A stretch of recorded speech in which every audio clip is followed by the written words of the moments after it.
रामकृष्ण माऊली सार्थ ज्ञानेश्वरीतील आपण ओवी आणि त्याचा जो अर्थ आहे तो आपण समजून घेणार आहोत.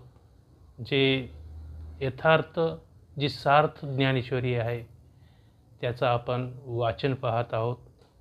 तर आज आपण पहिल्या ओवीपासनं सुरुवात करत आहोत आणि त्याचा अर्थ. ओम नमोजी अध्या वेद प्रतिपाद्या जय जय स्वयं स्वसंवेद्या आत्मरूपा देवा तुची गणेशू सकलार्थमती प्रकाशू म्हणे निवृत्ती दासू दारी जोजी. हे शब्द ब्रह्म अशेष तेची मूर्ती सुवेश जेत वर्ण वपू निर्दोष मिरवत असे. स्मृती तेची अवयव देखा अंगिक भाव तेथ लावण्याची ठेव अर्थ शोभा. अष्टादश पुराणे तिची मणिभूषणे पदपद्धती खेवणे प्रमेय रत्नांची पदबंधनागर तेची रंगाथिले अंबर तेच साहित्यवाणे सपूर उजाळाचे. देखा काव्य नाटका जे निर्धारिता कौतुका त्याची ऋणझुणती क्षुद्र घंटिका अर्थध्वनी. नाना प्रमेयांची परी निपुणपणे पाहता कुसरी दिसती उचित पदे माझारी रत्ने भली. तेत व्यासादिकाच्या मती तेची मेखळा मिरवती चोखाळपणे झळकती पल्लव सडका. देखा षडदर्शने मणिपती तेची भुंजाची आकृती म्हणून विसंबाती धरिती अयुधेयाती. तरी तर्कुतोची फलशू नीतिभेदू अंकुशू वेदांतू तो महारसू मोदके मिरवी. एके हाती दंतू जो स्वभावता खंडितू तो बौद्धमत संकेतू आर्तिकांचा. तर आपण त्याचा अर्थ पाहूया. ओम हे पद मंगलवाचक आहे. हे ओंकार स्वरूप असलेल्या जगताचे आद्यकारण असणाऱ्या आणि वेदांचा कर्ता किंवा वैदिकरम्य असणाऱ्या देवा. हे निर्गुण ब्रह्मा तुला माझा नमस्कार असो. तसे तू तत्वता स्वयंप्रकाश असून सर्वव्यापी अर्थात आत्मरूपाने स्वपद लक्ष्याशी अभिन्न असणाऱ्या देवा तुझा जय जयकार असो. श्री निवृत्तनाथांचे शिष्य ज्ञानदेव म्हणतात, देवा तू तात्विक आश्रयविषयी भावरहित स्वरूपभूत चित्तस्वरूप आहेस. तरी पण कल्पित अशा संपूर्ण विषय व मती वृत्तिवान यांचा सामान्य प्रकाशक जो गणपती तोच तू आहेस. कसा म्हणाल तर ऐका महाराज.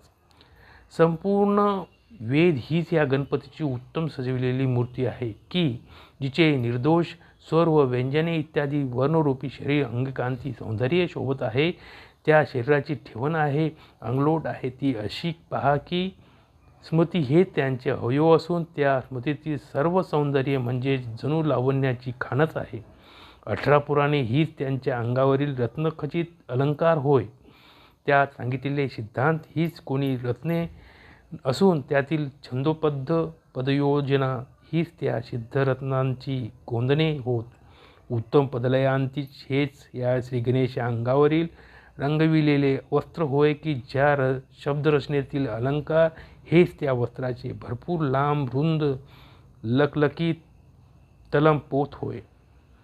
पहा, काव्ये व नाटके याविषयी कौतुकाने विचार केला असता त्या गणेशाच्या करगोट्यातील लहान लहान घागऱ्या असून त्या काव्य नाटकातील अर्थ हा जणू त्या घागऱ्यांचा मंजूळ आवाजच ऋणझुणू आहे. ज्यात प्रतिपादिलेल्या तत्वांचे अनेक प्रकार मानविक विचारपूर्वक पाहिले असता त्यातील कुशलता आढळली आणि त्यातही काही यथार्थ असे वाहकपदे ही जणू अप्रतिम रत्नेच होत असे दिसून येते. त्यात व्यासदिकाच्या बुद्धी हीच कोणी त्या गणपतीच्या कंबरेत बांधलेली मेखळा शोभत आहे की ज्या मेखळेच्या ज्या बुद्धीच्या निर्दोष सरळ प्रवृत्तीचा जणू लोंबत्या पदराच्या दशा असून त्या निर्मळपणाने झळकत आहे. असे पहा की ज्या 6 शास्त्रे अर्थात वेद प्रामाण्य मानणारी अस्तिक शास्त्रे असे म्हणतात, ती 6 शास्त्रे गणपतींचे जणू 6 हातच आहेत आणि त्या शास्त्रातील पदार्थ निर्णयाचे बाबतीत किंवा तत्वविचारांचे बाबतीत एकमेकात एकमत्व म्हणजेच मेळ नसणारी मते ही त्या 6 हातात धारण केलेली जणू निरनिराळी 6 शस्त्रेच होत.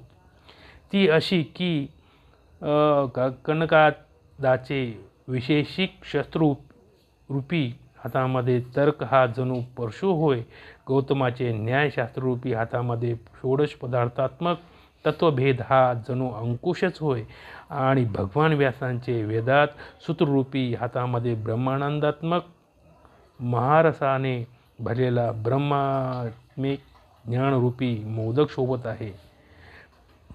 पतंजलीचे योगशास्त्ररूपी एका हातामध्ये दात धारण केलेला आहे की तो मूळचाच मोडका आहे. तो दात म्हणजे कार्तिककारांच्या व्याख्यानाने बौद्धांचे शून्यमत्व स्वभावेत खंडित असल्याचा जणू संकेतच आहे. कारण पतंजली हे एक ईशतत्व अधिक मानित असल्याने ते शेषेश्वर सांख्य होत. या त्यांच्या या वैशिष्ट्यावरूनच शून्यातून स्वभावता खंडित असल्याचे सूचित करण्यासाठी जणू एका हातात खंडित दात धारण केलेला आहे. रामकृष्ण हरी. बोला पुंडलिका वरदारी विठ्ठल श्री ज्ञानदेव तुकाराम पंढरीनाथ भगवान की जय. आज आपण इथं थांबूया.